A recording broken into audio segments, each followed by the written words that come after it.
Letting activists, even drug users, run drug policy in this country is a bad idea. Hi, I'm Brian Lilley, political columnist with the Toronto Sun. Now, I've been telling you for a while now that activists are in charge of Canada's drug policy. Federal, provincial, municipal, all levels. From so-called safe injection sites to so-called safe supply, we've been listening to the wrong people. These aren't experts looking at their programs dispassionately, examining the evidence and adjusting when things aren't going right. No, these are activists who push an agenda, a very political agenda. And this agenda is one that doesn't believe in addiction treatment. So while we were sold on accepting ideas like safe injection sites and safe supply as a way to help people until they could get treatment, the fact is the people running the harm reduction industry, and it is an industry, don't believe in addiction treatment. Their philosophy is best summed up in the words that once adorned the website and were on the printed materials of the South Riverdale Community Health Centre here in Toronto. No judgment, no expectations, and no desire for people to stop using drugs. That statement, that bold statement, was on the website and on the flyers being handed out in late August 2023 after Carolina Hubner-Macarat was shot and killed by a stray bullet from a shootout of drug dealers fighting over turf outside the safe injection and safe supply site at the Queen Street Health Centre. It's a telling statement. No judgment, no expectation, no desire for people to stop using drugs. This was a so-called consumption and treatment site funded by the province of Ontario that, as a result of that funding, was expected to provide a path to treatment. If they ever did that, they long ago stopped. Offer treatment, asking people if they want to go to treatment, that's considered judgmental by the people in the industry. And the last thing that these people want, the people running these sites, last thing they want to do is be judgmental about the lifestyle choice of using fentanyl to the point where your life is falling apart.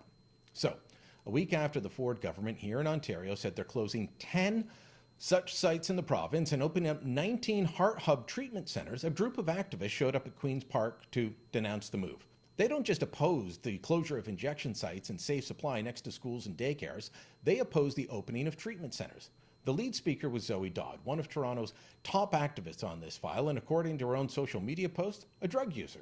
Dodd's openly said that she first tried drugs at 11, was using hard drugs as a teenager. She's had plenty of posts celebrating drug use, including celebrating International Drug User Day in 2022.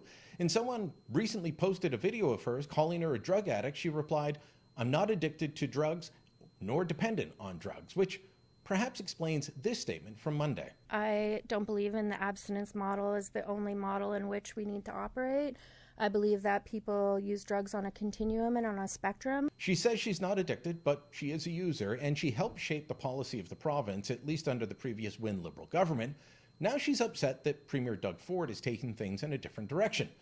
There was an interesting exchange between Global News reporter Colin DeMello and Dodd during the news conference.